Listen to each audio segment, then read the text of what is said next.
Welcome, everyone, to SI Media with Jimmy Traina. I am your host, Jimmy Traina. Thank you for listening. We have an excellent show this week. A lot of it's the middle of July, and there's a lot of football stuff going on. So we have Mike Florio from Pro Football Talk to discuss the Jets being babies about Hard Knocks. We get into some Sunday ticket stuff. We get into the big debate this week about running backs not getting paid and the future of Bill Belichick in New England. Those are the big topics that we get into with Mike Florio. Then we have Traina Thoughts with Sal Licata. Get into a bunch of topics with Sal. I'm into this Miranda Lambert scandal, so we discuss that. Sal's new gig on The Fan coming up. Need you guys to weigh in on whether I should read reviews. We get into that with Sal. So good show, all coming up. Before I get to it, quickly, if you missed last week's show, we had Andrew Marchand from the New York Post to discuss the ESPN layoffs and a bunch of other sports media news.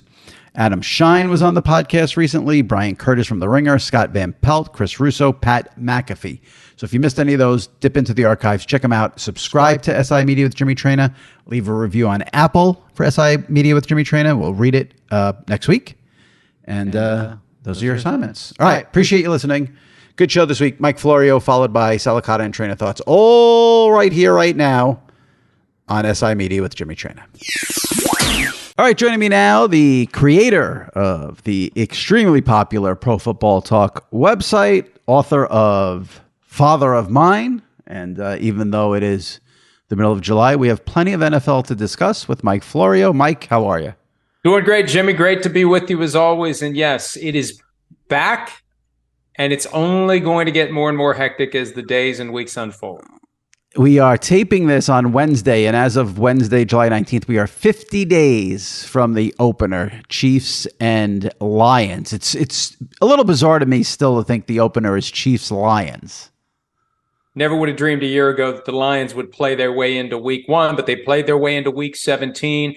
Some of it has to do with Hard Knocks, and the NFL mentioned that during the conference call they did the day after the schedule was released, that the Lions did Hard Knocks. They developed more of a national presence, more of a fan base. It helps to have turned around a 1-6 start. It wasn't looking good, but they made that big finish. They knocked the Packers out of the postseason to end the regular season, and they're one of those teams that everyone is going to be picking as a playoff team because it just feels like the trajectory is moving like it rarely does for the Lions. Yeah.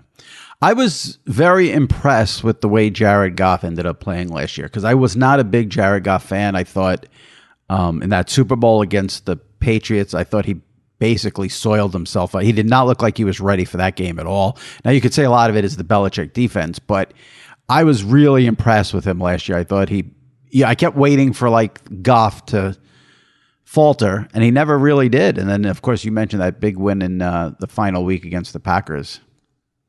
Was impressive. That Rams Super Bowl against the Patriots, there was a play in the first half where Brandon Cooks sprung wide open down the middle of the field, and Goff didn't see him.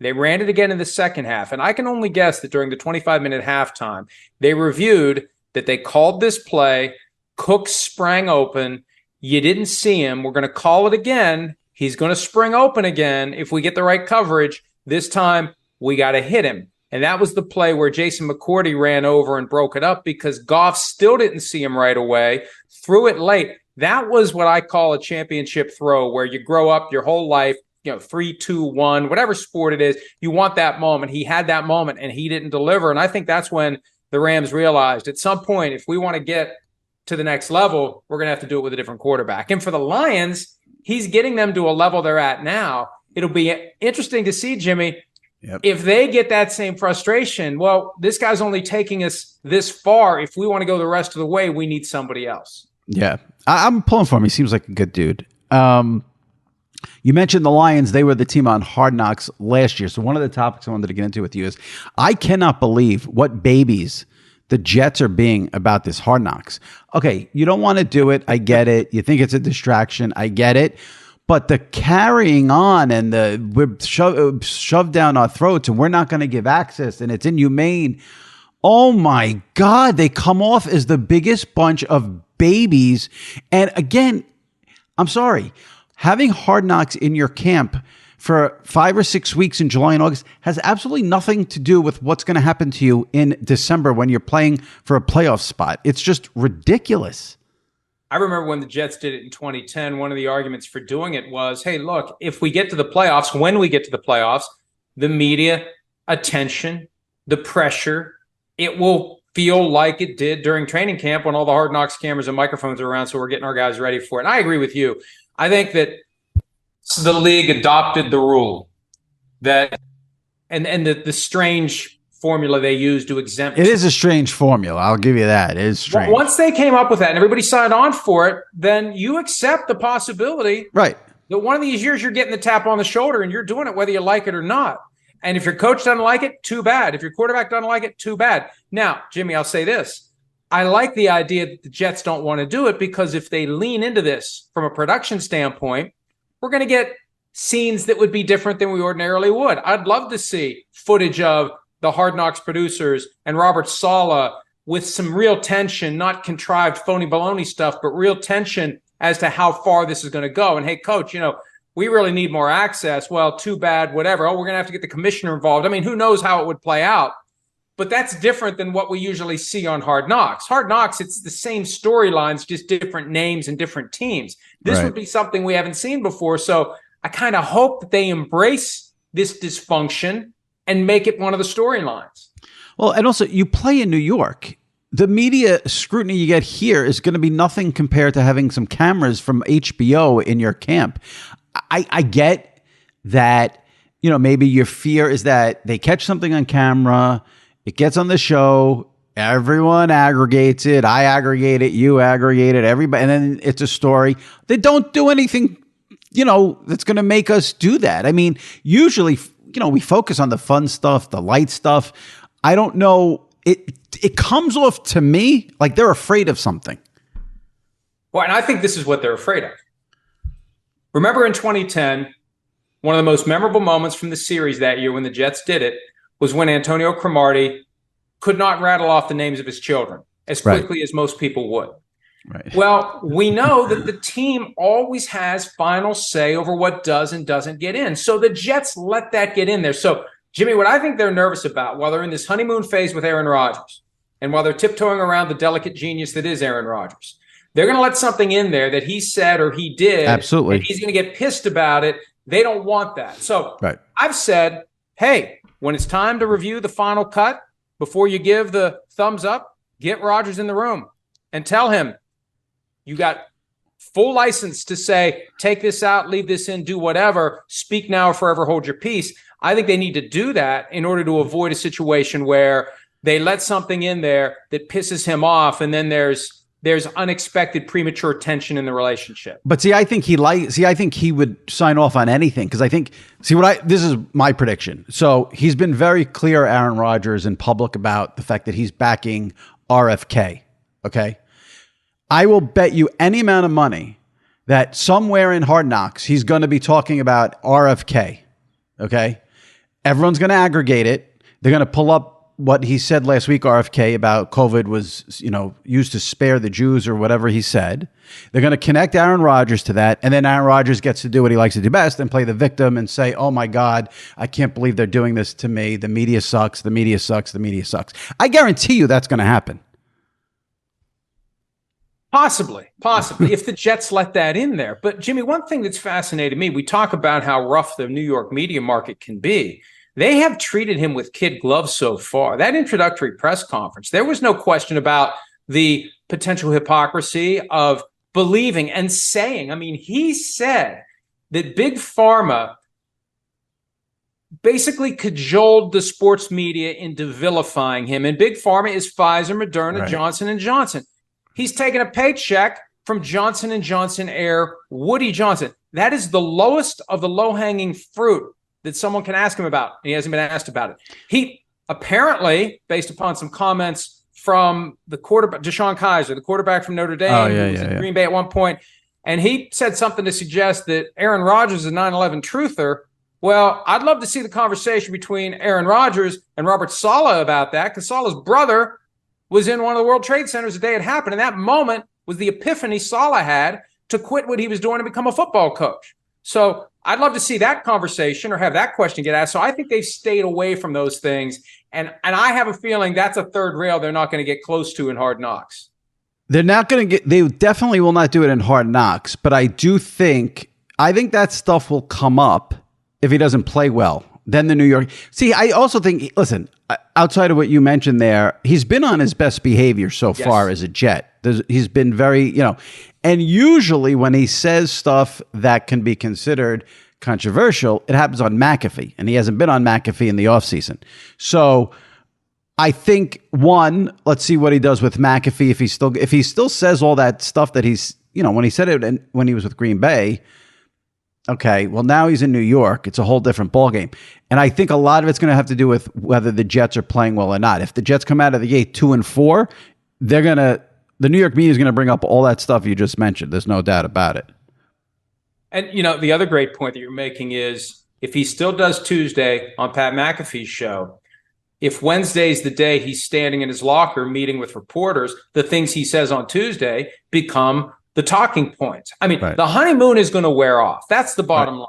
They're still in that honeymoon phase. And like you said, he's on his best behavior to kind of keep it in that zone. But once you start playing games, once you start losing games, and that schedule is not easy for the Jets this year. They ain't going 17-0. They may not even make the playoffs. It may be only one team out of the AFC East makes the playoffs when you look at the difficulty of the schedule for all four teams, the other divisions they play, and they play each other twice. It may only be the division champion. So once adversity begins to emerge on the football field, that's when it could turn. And that's when the back pages start to become far more entertaining than they've been. He starts saying things. He gets asked tougher questions. He gets a little prickly, and then it's football season. Right. But if they play well, I think the honeymoon phase will last if they play well because the fans want to embrace him. And, a lot of it. McAfee, I had McAfee on the pod, I don't know, maybe 6 weeks ago, and he said Rodgers was still going to do Aaron Rodgers Tuesdays. So I'm surprised the Jets wouldn't, maybe suggest to Aaron, we put a pause on that for your first year in New York, but maybe they can't do that.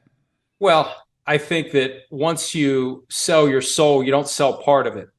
They're doing what they have to do to try to become as relevant as they possibly can be, to compete with the other great teams in their division. I mean, without Aaron Rodgers, where would they be among the other AFC East teams? This isn't the move like the icing on the cake. This is just trying to keep the cake, on the shelf with those other teams, or they'd have been left in the dust in the AFC East. So they did what they had to do. Because where else were they going to go? Were they going to get Matthew Stafford to want to come to New York? A California kid who would have no reason to want to leave the Rams. He's going to bring his family across the country and play for the Jets. I mean, they didn't have a lot of viable options if they're looking for a guy that would elevate the offense the way they want it to be elevated.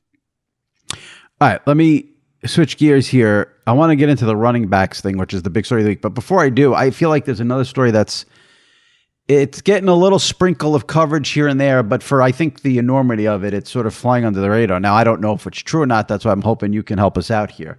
But you're hearing more and more about either Bill Belichick is on the hot seat. This is a huge year for Bill Belichick. Maybe there's tension between Bill Belichick and Robert Kraft. To me, I don't know if you're the Patriots, you have to let the guy have, carte blanche and let him do what he wants. But that's just me. Is there any validity to all these reports? The moment for me, Jimmy, happened in late March when the owners met in Arizona, and Robert Kraft usually does a session with the media that covers the Patriots.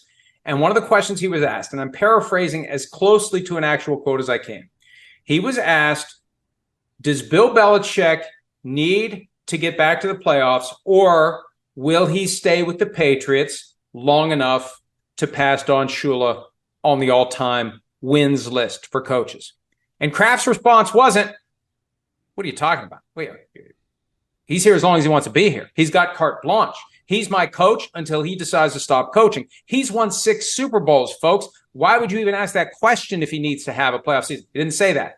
He said, we'd love for all of our players to have great statistics, but we're here to win. Now, the stat in this case is wins, but his point is, we're not going to keep him around just to check off enough wins to catch Shula if there's too many losses to go along with it. And he said other things, like he was asked in a event with Michael Rubin from Fanatics recently, what will give him satisfaction this year? And he said a 7th Super Bowl win. Do you really see the Patriots as a Super Bowl contender? I got them middle of the pack in the AFC. So I think there's pressure on Belichick, who has missed the playoffs 2 of the last 3 years. And the one time he made it, he got blown out by the Bills 47-17. I think if he doesn't make the playoffs this year, I think it's one of those situations where you kind of sit back and wait and see what happens. And this is all new territory for all of us. A guy who's been so great for so long, all of a sudden, his fastball is gone. Well, his fastball went to Tampa Bay, and now his fastball is retired. Without Tom Brady, he hasn't been the same coach. And that thing from last year, that Frankenstein monster on offense, with Matt Patricia as the de facto coordinator and Joe Judge as the quarterback's coach, that was a mess. That created dysfunction between Belichick and Mac Jones. And Kraft has basically said it was a mess. And I said it last year, Jimmy, as it was happening. If any other coach was doing this, we would be saying, has this man lost his damn mind? And so that's his latest installment for his resume. So I think he is under pressure. And I think there is a way the dominoes fall this year where Robert Kraft decides it's time to move on.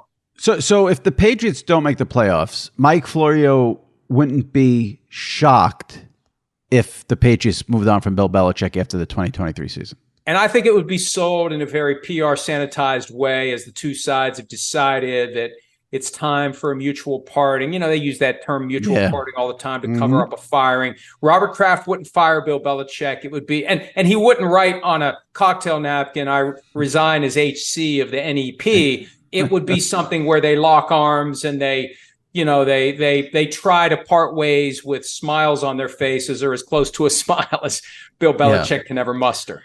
One of the more underrated crazy sports stories of our lifetime was Belichick resigning from the Jets on a napkin. I do think, I think it's a ridiculous expectation to put on Belichick. How are they going to make the playoffs when the 3 teams in the division are not just a little bit better than them, but a lot better? And he doesn't have a quarterback. How are they going to make the playoffs? It's ridiculous. And he's got to play the Chiefs, the Chargers, the Cowboys, the Eagles, the Giants, in addition to the round robin home and home against the Bills, the Dolphins, and the Jets. That's why I've been, ever since, we know what the schedule is going to be as it relates to who plays whom and where. We know that as soon as the regular season ends.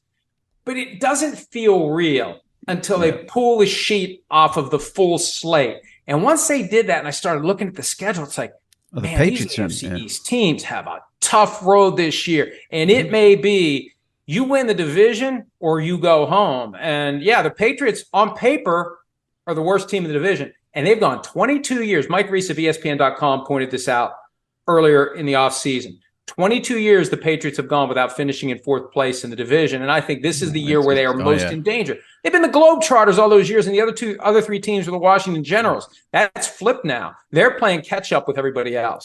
Listen, unless Josh Allen and Aaron Rodgers and Tua get hurt, they're finishing last. I mean, there's no doubt about it. I will say I hate the narrative about Belichick's record might not be authentic because he had Brady, and once Brady left, Belichick did nothing. But I will say on what you said, what he did last year with the offensive coordinators, to me, is the biggest stain on his entire Patriot tenure. Like, there's just no logical reason for what I found it shocking that this is a coach whose entire career was based around no distractions. And then he created his own distraction by having a 2-headed, inept monster as offensive coordinator. It made no sense on so many different levels. Look, I think that for Brady and Belichick together, there was a symbiosis that allowed them to carry themselves to greatness together. But to be a truly great coach, you've got to have great quarterback play. And Mike Vick made the observation a couple of weeks back on Tyreek Hill's podcast that Andy Reid is possibly the greatest head coach of all time. And at first blush, it's like, oh, come on. Belichick has 6. Reid has 2. Get out of here with that talk. But, you start thinking about it. And I did a post at PFT. I went back all the starting quarterbacks Andy Reid has had since 1999 when he became head coach of the Eagles, and all the starting quarterbacks Bill Belichick has had since 2001 when Brady took over for Drew Bledsoe. He benefited from Brady, and mostly Brady, except for 2008 after he suffered the torn ACL, and the suspension in 2016 from Deflategate. It was Brady, Brady, Brady, Brady, Brady every year, every game, every postseason. And when you look at what Reid has done with lesser quarterbacks and the fact that he's got Mahomes on the front end of his prime and he's 65, and if he keeps going as long as he wants to go, and why would you stop with Patrick Mahomes as your quarterback? He could catch Belichick with 6, and he could become regarded generally as a better coach than Belichick, given what the Chiefs are currently doing. I mean, since the last time Belichick won a postseason game, Reid has been to 3 Super Bowls and won 2. Yeah, it's hard. I mean, I get it. It's hard for me to wrap my brain around. People say, this is where I get frustrated with the Belichick. Like, I don't know. I guess we have to see how it plays out with Reid, but they're going to win a couple more. He just needs a quarterback. Belichick needs a quarterback. You can't be a great coach with a mid-level guy who is clearly the worst quarterback, as you said, in the division. They got Allen, Tua, and Rodgers. Mac Jones is 4th out of 4, and there's a gap between him and the other 3. Yeah. This is why I think, over time, I think we always forget about what goes on in the past. And I still think, listen, if you say to me I always say Bill Belichick's the greatest coach of all time because of the record. But if I can make the argument that the greatest coach of all time is Parcells from this standpoint. Yes, he had the 2 Super Bowls, but here's what Parcells did that Belichick and Reid haven't done. Took over the Giants. They were garbage. Won 2 Super Bowls. Took over the Jets. I mean, they were worse than garbage. Got him into the AFC title game with Vinny Testaverde. And then he took over the Cowboys, who at that time stunk. And brought, and the Patriots. Obviously, the Patriots were complete garbage. I mean, he did it 4 times. Now, I know I get everyone wants to judge everything on Super Bowls, and I do that too. But to me, you take 4 franchises and you turn 4 franchises around from complete garbage to title games and Super Bowls, and that is more impressive than the Super Bowls to me. But that's just me. Here's a question for you. If Bill Belichick would have a mutual parting with the Patriots, they don't make it to the playoffs, shortly after the end of the regular season, he's available, just as however many teams are looking for new coaches commence the process of interviewing and considering. Does he land somewhere else immediately? Is there an owner out there that throws the keys to 71-year-old Bill Belichick and basically lets him supplant the GM with whoever he wants to bring in or himself and just says, okay, Bill, here you go. Do for me what you did for Robert Kraft? I 1,000%. Because there are so many teams in the league that would need that sort of revitalization. And you can bring up the fact that he's faltered without Brady, but so much of this too is about marketing, selling tickets. So if you're like, I don't know, who's, the Texans or who's another like nondescript, even like, how about the Chargers? Okay. The Chargers, who everyone thinks has all this talent, and they never do anything. Like maybe he's the missing piece there, Well, and the Chargers would be attractive because they have the thing that he needs in Justin Herbert. Right. And fans don't care about the Chargers. He'd bring, he'd win over some fans. He'd create something there. So, hey, what a division that would be! Andy Reid, Sean Payton, Josh McDaniels, and Bill Belichick. Yeah. I'd sign on for that. Speaking of divisions, we've touched on this. I think we are set up for what might be one of the best years we've ever had in terms of for the fans and for the networks, because with the AFC East playing the NFC East, the matchups you're going to have, Bills, Eagles, Cowboys, Jets, almost every week, because those 2 divisions play each other. I mean, CBS and Fox are probably over the moon with that. And I think for the fans, I think we're set up for a great season when you have, now listen, the AFC is way more stacked than the NFC because of the quarterbacks. They're all in the AFC. But when you have the Eagles with Jalen Hurts coming off the Super Bowl, you have the Cowboys who are always going to generate massive viewership. And then you have the Giants who are now decent. And who's the 4th team? Oh, Washington, nobody cares about. So they're set up. The league is set up. The fans, the networks, we're set up for a big-time season. I agree with you completely. And look, week 4, Sunday Night Football, gratuitous plug for NBC. We're finally going to get, assuming something doesn't go haywire the first 3 weeks of the season, we're finally going to see Aaron Rodgers and Patrick Mahomes play each other. Every time that it's lined up, Packers, Chiefs in the past, it hasn't happened. Mahomes had a knee injury in 2019. Yep. And then they were going to play again in 2021, and Rodgers had the COVID thing. Now we finally, finally, hopefully, we'll get to see Aaron Rodgers and Patrick Mahomes on the same field at the same time. Yeah, I mean, I meant it's going to be AFC East versus NFC East, and that doesn't even include all the Chief matchups, which are going to be obviously must see. And I think I said the Eagles. Did I say the Eagles won the Super Bowl last year? I don't know if you did. If you did, I missed it. I think I said that. I would have to fact check that one. Yeah. I have to get back. That was to wrong. I meant they were in the Super Bowl. In the Super Bowl.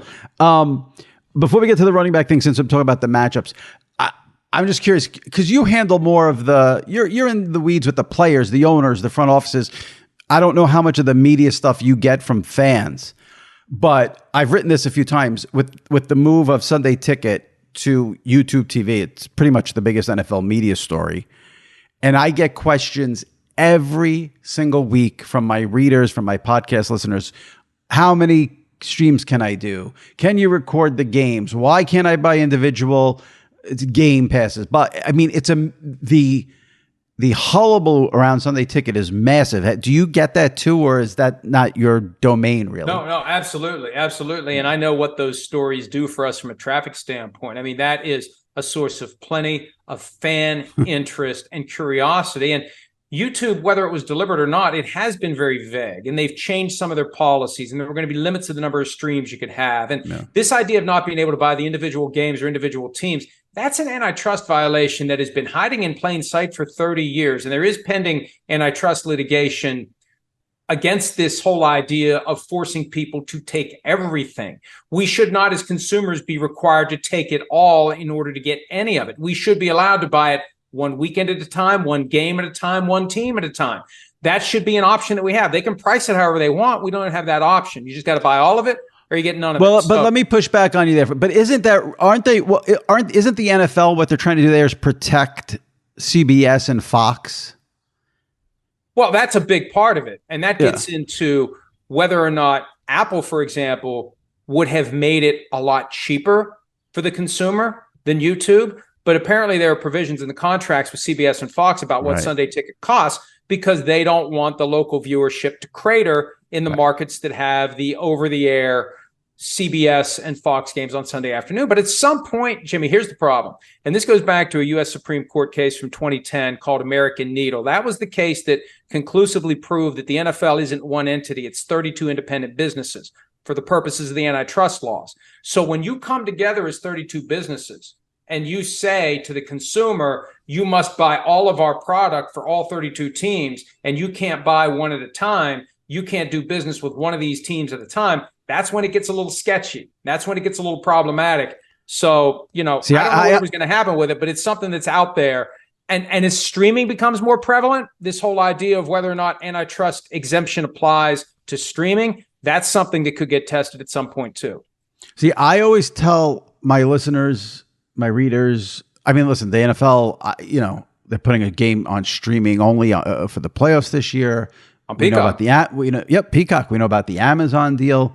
But I always tell them, I don't think you're ever going to see a day, at least in our lifetime, where you can buy individual team packages. I think Fox and CBS, I think, would fight that tooth and nail, and I don't think the NFL wants that. I think you may get a lot of other things in there that you mentioned and innovations, but I know fans, if you live in LA, you're a Giant fan, you're in Chicago, you're a Chiefs fan, you're in Chicago, you're in New Orleans, you're a Bears fan.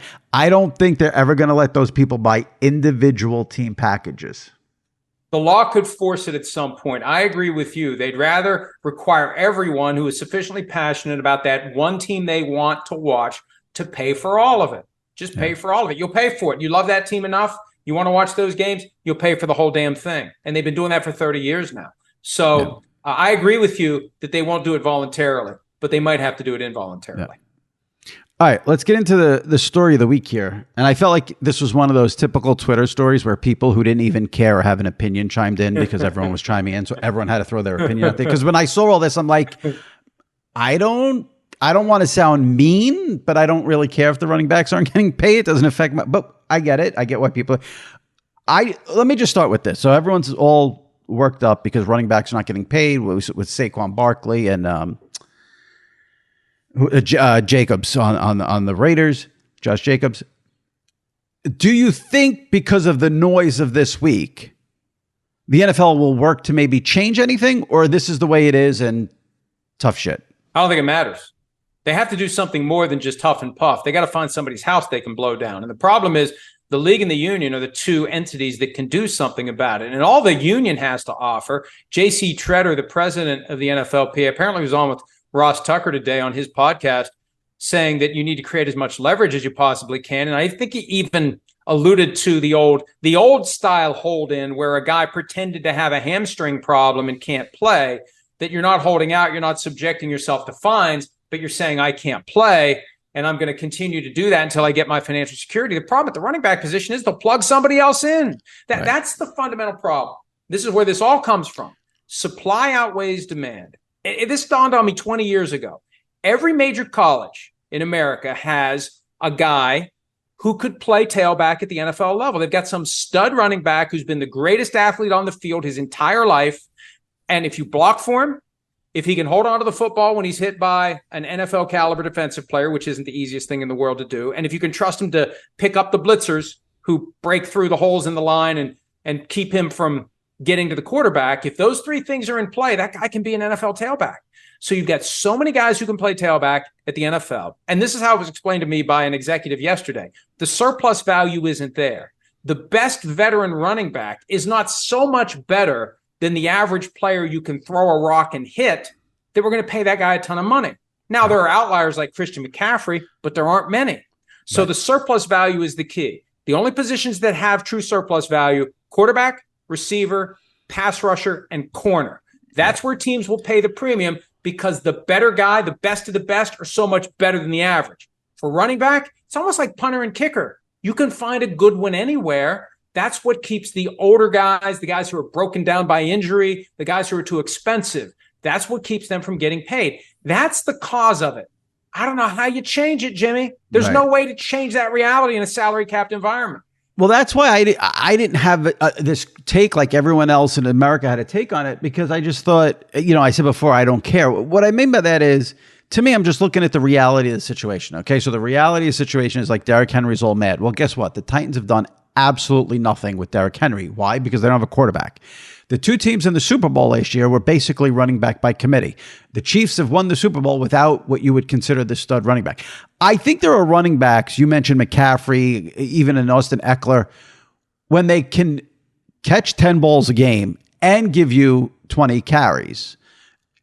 I could see breaking the bank maybe for that type of person, even though their shelf life is going to be pretty short. I mean, McCaffrey's always hurt. We've seen, but Saquon Barkley can leave the Giants and they'll plug someone in and it won't be a problem. Josh Jacobs could leave the Raiders. They'll plug someone in. It won't be a problem.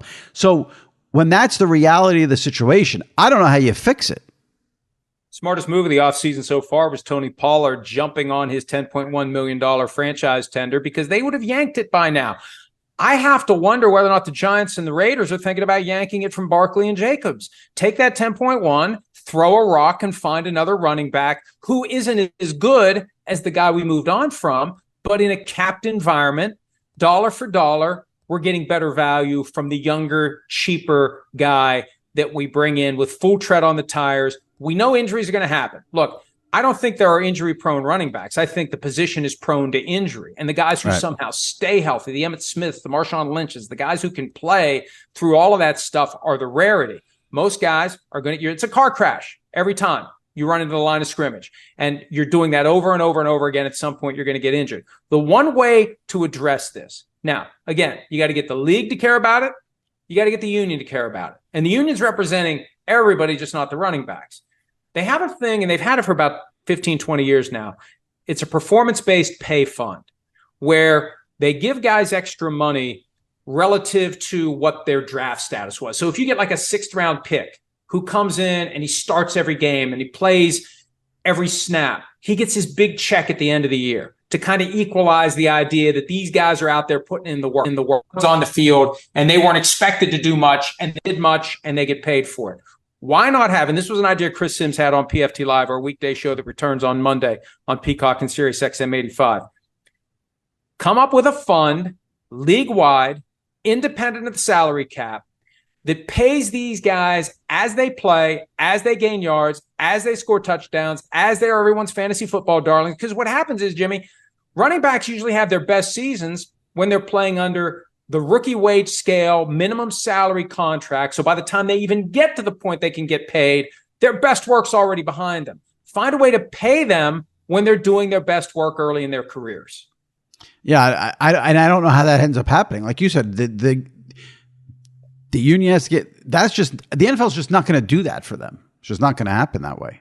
And what's the union going to do? The union's going to say we need to prioritize running backs, so we're going to give something up to the league, because that's how collective bargaining works. You want something, you got to give something up. We're going to make some broader concession to the league so we can help the running backs to the detriment of everybody else. There was an effort 4 years ago to create a separate bargaining unit just for running backs. So they have their own union.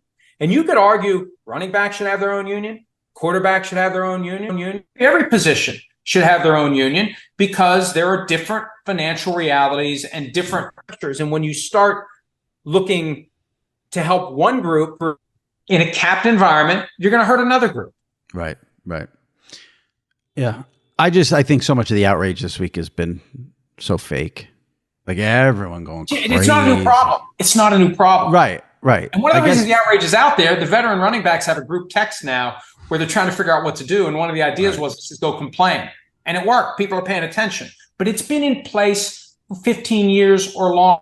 The person I spoke to about it yesterday said, blame analytics, blame Mike Shanahan. Because remember in the late 90s, Terrell Davis got injured. Orlando Gary comes in and has 1,100 yards. The next year, Mike Anderson has 1,400 yards.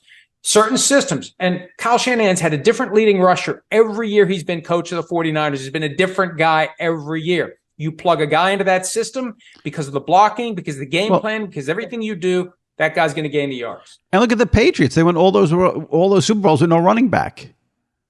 Kevin Falk. The 1 year they had a running back was Corey Dillon in 2004. That's the only time. Yeah. And every running back they used was a better pass receiver and more dangerous catching passes than running the ball. That's why, like you said, it's an old problem, and I don't know, just didn't get me worked up like everyone else. I felt so out of the loop. They missed their opportunity, Jimmy. What they should have done, they collectively should have boycotted the voluntary offseason program. That would have gotten people's attention. And there's no financial expense other than the guys that have offseason workout bonuses, and most players don't. I'm staying away from the offseason program. But what that does? It creates opportunity for the young guys, the undrafted guys, to come in, impress the coach, and then you're gone. That's the core of the problem. They can throw a rock and find somebody else who can do what you do. And that's not true at quarterback. That's not true at pass rusher. That's not true at corner. And that's not true at receiver for the best receivers. There are plenty of good receivers out there, but the best are still far and away. But for the running backs, there isn't much separation between the best and just whoever they can find to come do the job. Yep, absolutely. All right, before I let you go, tell me why a NFL junkie decided to write a book. The title is Father of Mine, which is a great song too. But what made you want to write a book? Is it just you needed a break from some NFL stuff? Well, what happened, Jimmy, during the pandemic, once the dust settled on the offseason, because we still had free agency, we still had the draft, nobody went anywhere, and I work at home anyway. During the offseason, I rarely travel. But once we got to the slower point, and it was around June, it's like, what am I going to do? It's summertime. It's like nobody comes over. We don't get together. Everybody's afraid to go anywhere or do anything. We really still don't know what we're dealing with. I mean, this is all in the early days of it. Yep. So I had an idea one night. I had a dream. And my dad was a bookie when I was growing up. I grew up in Wheeling, West Virginia. Oh, that's good. That's a whole separate podcast. Yeah. And it was something that I always kind of kept close to the vest. Once gambling became legalized, the stigma went away. But I own it now. And he'd be mortified that I'm talking about it or that I've written about it. So that background, the town I grew up in where the mob was prevalent, I used that as the setting for a story that I just kind of concocted. The characters are fictional, although some of them have shades of guys that I knew back then. Some of the things that happen actually did happen. They're just repurposed for the book. But what I learned was, I've been doing this 23 years now. And when I write every day, by tomorrow, who gives a shit? And when I write tomorrow, by the next day, who gives a shit? Right.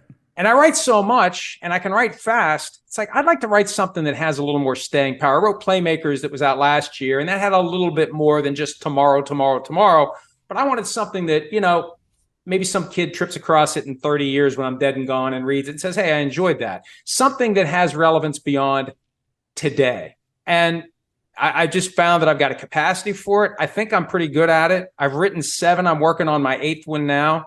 And it's just something I do at night to balance out the nonstop follow and chase the NFL all day long. I take a couple hours at night, light a cigar, and try to create a world that I would. I mean, my guiding light has always been, whether it's the website, whether it's any books I write, I try to create what I would want to consume if I was the one on the other side of the screen or the other side of the page. So Father of Mine is available at Amazon, $4.99 for the ebook, $13.97 for the print edition.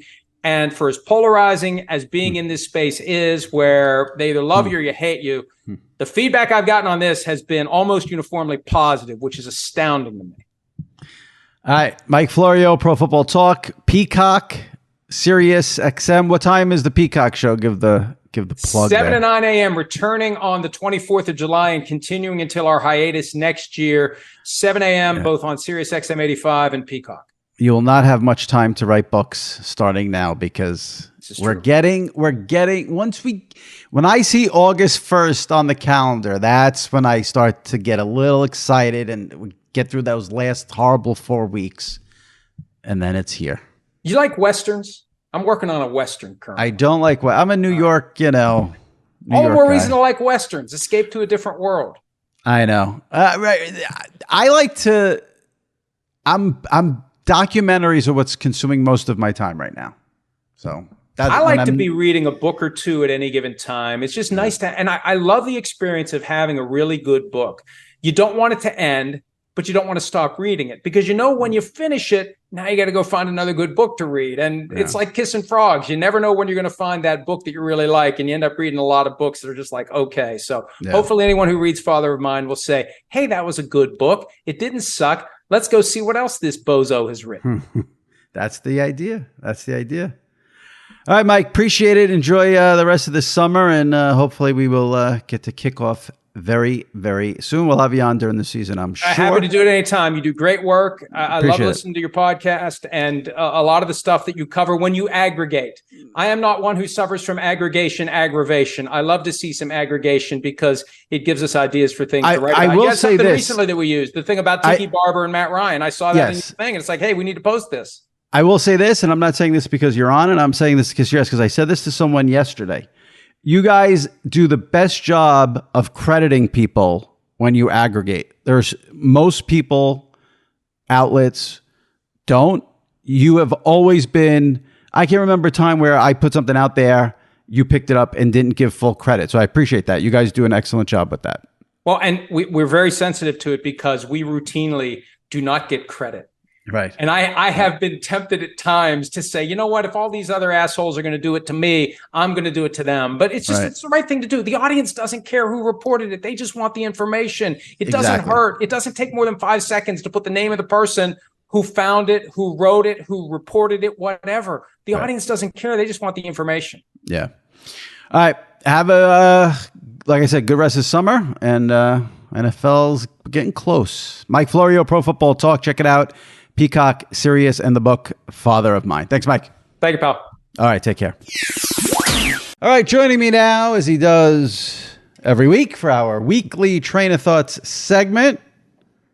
Big week here as he gets ready to take over the 10-2 spot on WFAN in New York on Monday, and also from SNY TV. My buddy Sal Licata. Sal, how are you? Great. We had a great night on Friday night, finally getting together, having a nice steak dinner. I'm excited about the new shift, the new show coming up. Things are actually good right now. So Sal and I on Friday, it was a great night, I must say. We went to a steakhouse on Long Island, Rothman's. No plug. They didn't give us anything free. And it was like being there with George Clooney. We walk in. People are high-fiving Sal, love the show. We sit down. Some guy comes over. He's shaking Sal's hand. I said, do you know who that is? No. It was the rock star treatment for WFAN's new 10-2 host. It's very bizarre. I'm trying to get used to it. Here's the problem with that, right? When you start to get recognized in public, like normally I don't think of these things and then it happens and I'm like, oh, okay. But now because it's happening often, I kind of have to go into it with a mentality of, oh, is that person, do they know me? And then that leads to a like, no, I don't know you, you shithead. Like, I don't know who you know what I mean? I'm in my own head about this whole thing. But yeah, it happened a couple of times. The guy who came over to the table to shake your hand, I was like, who was that? I don't know. What? Fans, what do you want me to tell you? And sometimes it's happened to me before. I tell you twice. People are like, oh, Sal, I love listening to you with Jimmy. I'm like, wait a minute. What about my radio show or the TV show? And no, it's like, oh, I love the pod. Multiple times I've had that. That's crazy. I have to say, this is such a fat person comment. The bread basket at Rothman's was like the best bread basket I've ever seen because of the variety. They had like a regular hot roll, an onion roll, cornbread, which you were raving about, and those flat sticks with the everything bagel seasoning that I love. That bread basket was a phenomenal start to the meal. Perfection. Matter of fact, as somebody who's been to a lot of steakhouses, I would say that is the bread. Like, we talked about Luger's has the best bacon app. Yeah. The best bread basket that I've had at the steakhouse is at Rothman's. It was fantastic. I do love the big onion rolls at Peter Luger's. But you were like a drug pusher that night. You're like, did you try the cornbread yet? You got to try the cornbread. Did you try the cornbread yet? All of it was good, though. Those breadsticks, everything. I want to go back. I've never heard of Rothman's. You're like, let's try this spot. I loved it. Stick with me, kid. Yeah, right. Yeah, that was fun. Got it. The steakhouse is a nice, like 2-3 times a year type of thing. Someone asked me for the mailbag I do for like, they go, can you give me yours and Sal's top 5 steakhouses? I wasn't going to bother you with that, for my mailbag. But if you would like to give any steakhouses in New York a pop right now, feel free. I love the ambiance at Strip House. I've never been disappointed there. You and I went to Quality Meats many years ago, multiple times. I like that. And I probably would throw in Del Frisco's. I love Del Frisco's as well. Yeah, I agree. Yeah, so that was fun. That was a good night. There's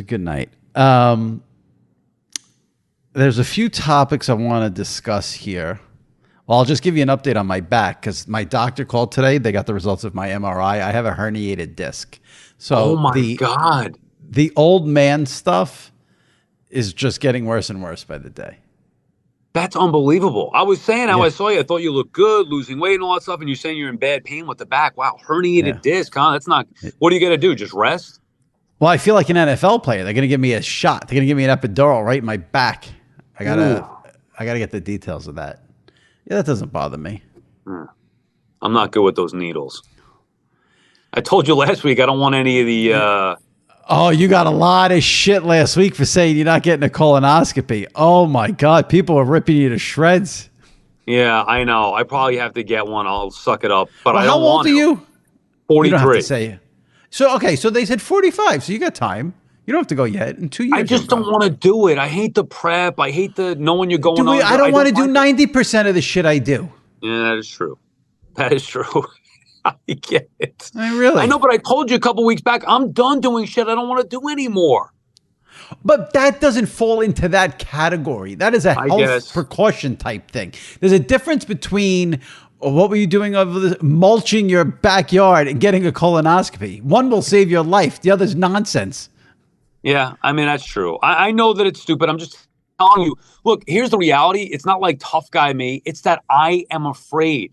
I'm scared of the doctors. I don't like going because I don't like waiting for the results for 3 freaking days where I can't sleep because I'm worried about getting bad news. That's the truth. I'm scared. I understand that. You'll be all right. Yeah.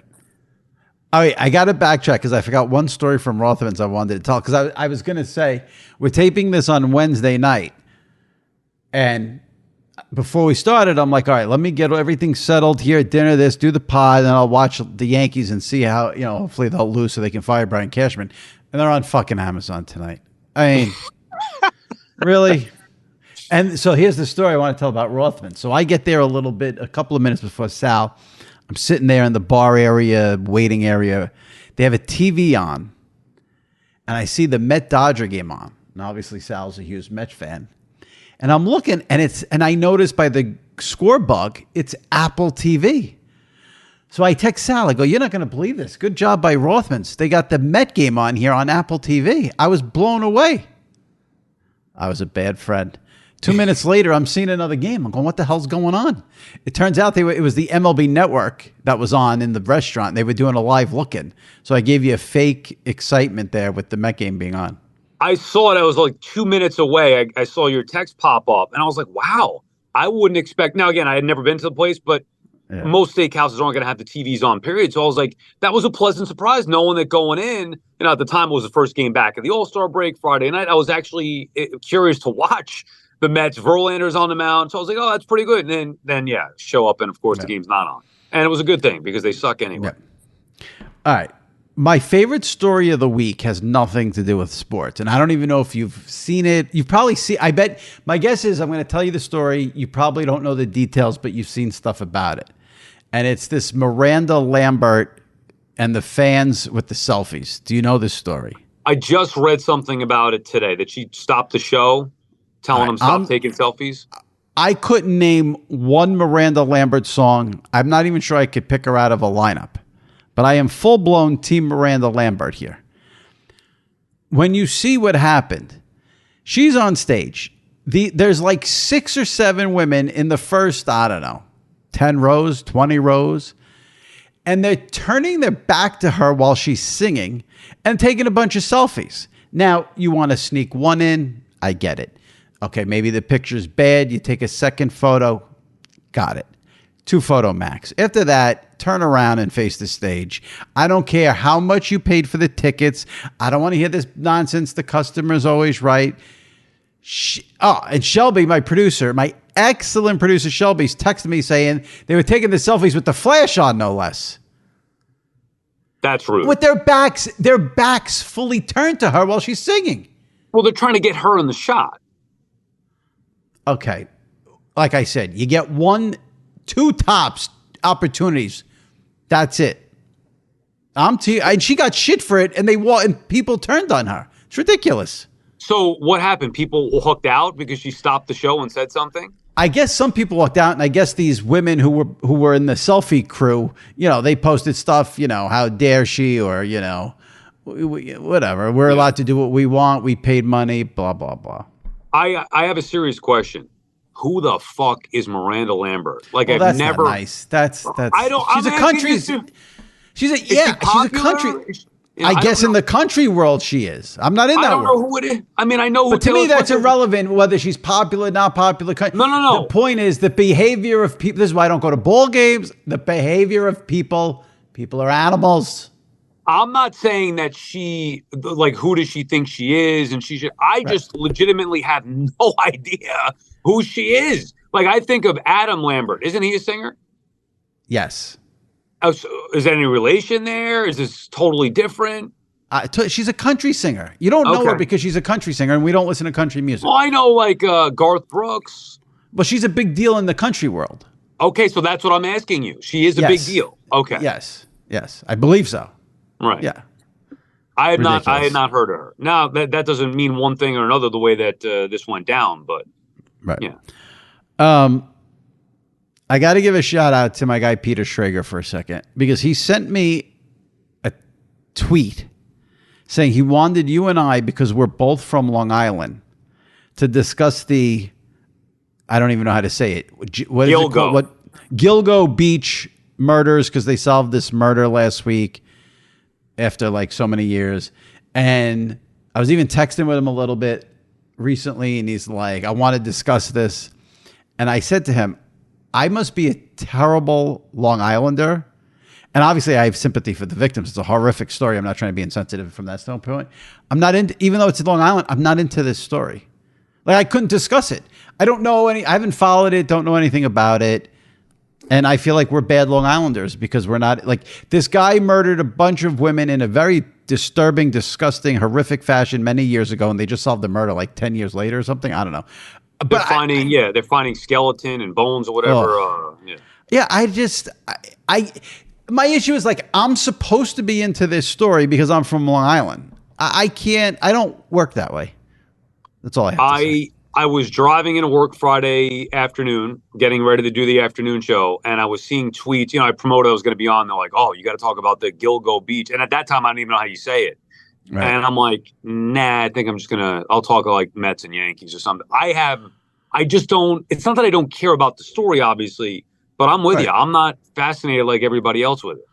I also had never heard of Gilgo Beach. I know neither. Jones Beach. I know Robert Moses Beach. I know some other. I've never heard of that. I know Lido Beach. Right. I never heard of that one. So. Agreed.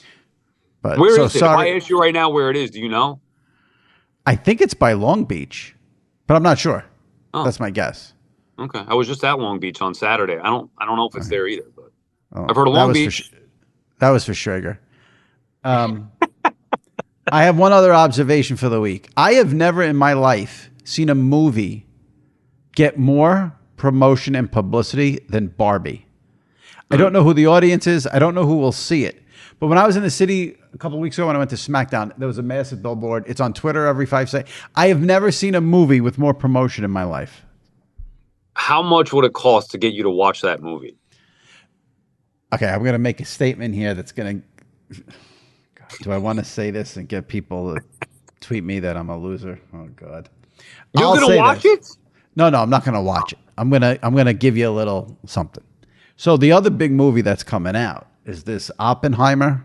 It's about like the guy who created the atomic bomb, and that's like supposed to be the big movie. Matt Damon is in it, I believe. Emily Blunt. I would watch Barbie before Oppenheimer. And I watch a movie about the atomic bomb. I couldn't have less interest in a topic. Yeah, I have not saw a trailer to a movie that makes me interested to go in a while. Neither of those two sound appealing. I agree. All right. Before we wrap up, I want to read a tweet that I got. This is very important. I'm going to read this tweet. Now, normally... What we've been doing here is the last pod of the month, I usually read the Apple reviews. So next week is the last week in July. So next week, hopefully Sal can get us in. It's going to be a big week for Sal with his first show. If he has to blow us off, I get it. If he does the pod, we'll read our reviews for July next week. But I wanted to read a tweet I got from a guy named Garcia Masfureta. Fantasy football nerd. At Jimmy Traina. Quote, I fucking love you and your pod. But can you please explain to me how reading reviews during your pod is good listening? Do people tune in to hear you just read the reviews? I can never understand why any podcaster does this. It is mind-numbing and frustrating. So, a couple of things. One, I didn't realize other podcasters did that. But okay, that's good. Two, I want to hear from the listeners. If you don't like us reading the reviews, let me know.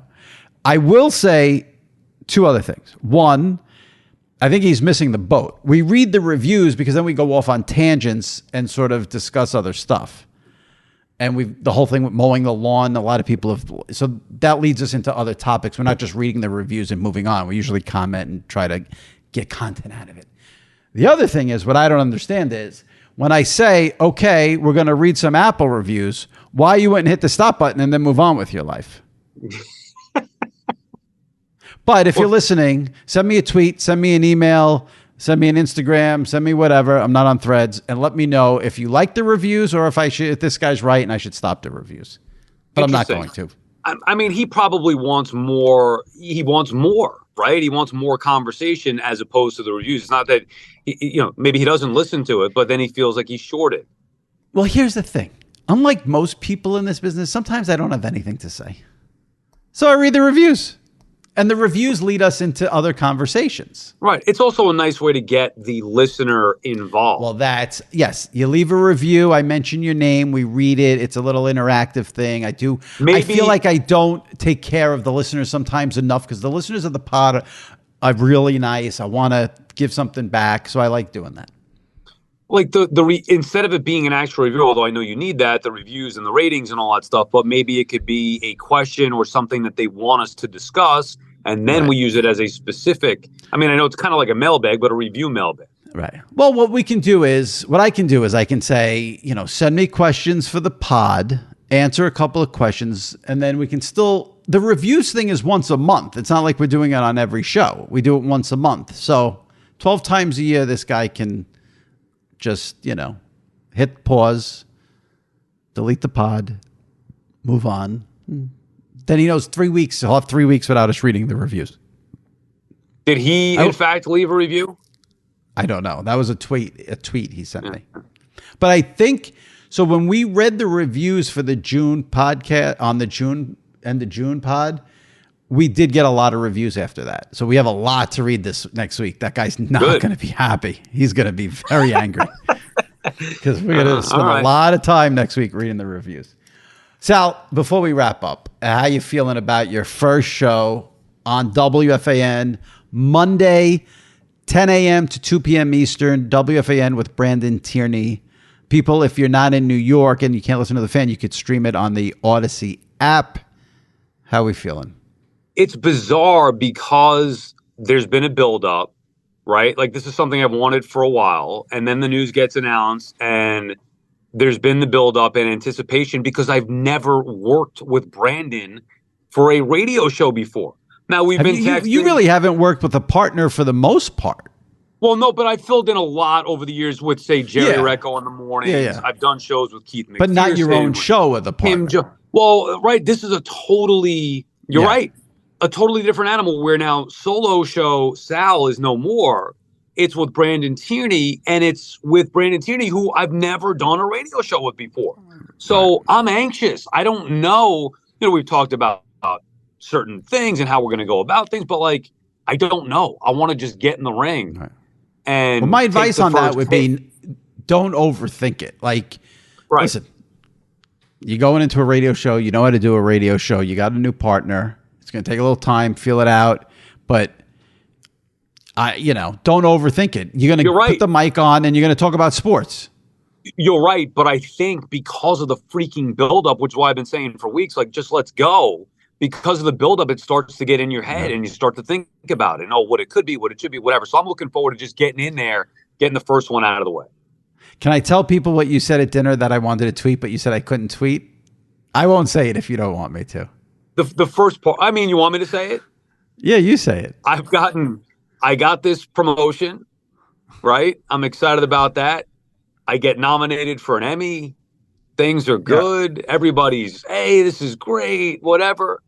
And now for me, it's just a matter of trying to, and this is part of the colonoscopy stuff. I just don't want to die now. Now I'm good. I'm afraid. Now I actually have something to lose. I'm afraid. I want to keep things the way that they are. I don't want to die. I don't want to screw this up. That's what I'm worried about now. Sal gets a promotion at the Fan. He's going to be on from 10 to 2. And his two things in his head were, I don't want to screw it up and I don't want to die. Oh, that was tremendous. That made me laugh. A little easier to let go of the overnight shift maybe, but this is going to be tough. Yeah, all you've wanted in life is to get off the overnights. You're off the overnights and your thought is, I don't want to die. Well, all kidding aside, all I've wanted in life is this opportunity. Not to mention the Neil Best wrote a nice thing about me in Newsday. I can't even believe all the good stuff that's gone on in the last few weeks, which is why I'm deathly afraid of something bad happening. It's just, I get that logic. I do that too in my head. Whenever something good happens, okay, well, what's coming now? What's coming around the corner now to punch me right in the face? Right. I will say I guarantee you there is at least a couple of listeners right now on their phone, on the Twitter app, typing, Sal just said he's afraid to die, but he won't get a colonoscopy. That's going to come back. People are definitely going to fire that one up. I know, but I tried to explain it before. I'm afraid of the results. That's why I don't want to go. I know. All right. Well, Sal, I'm happy for you. Monday, July 24th, 10 a.m. to 2 p.m. on the Fan. And hopefully we'll see Sal next week. If Sal's not here next week, give him a break. He's got to break in his new show. But hopefully he'll be here and we'll read some reviews for July. And then, next week, when we tape, it'll be July 26th. We're going to get to that August date. And then, what's coming. The NFL. That's right. Can't. That's right. I still got to order the Sunday ticket. Oh, well, I'll be checking in on that. Don't worry. Your proclamation here will be replayed many times when you tell me, when I get the text that you signed up for it. All right, Sal, have a good week. And All right. Congratulations again. Thank you. Right. Talk to you later. Yep. All right. All right. My thanks to Mike Florio and Sal Licata. If you missed any recent episodes of SI Media with Jimmy Traina, go into the archives and check them out. Andrew Marchand from the New York Post was on the pod last week. Adam Shine from SiriusXM and CBS Sports Network 2 weeks ago. Brian Curtis from The Ringer. Scott Van Pelt, Chris Russo, Pat McAfee. All recent guests on the pod. So check them out. Subscribe to SI Media with Jimmy Traina. Leave a review on Apple. We'll read it next week. And that's it. That wraps it up. We'll see you next week. Thanks for listening. Stay safe and take care.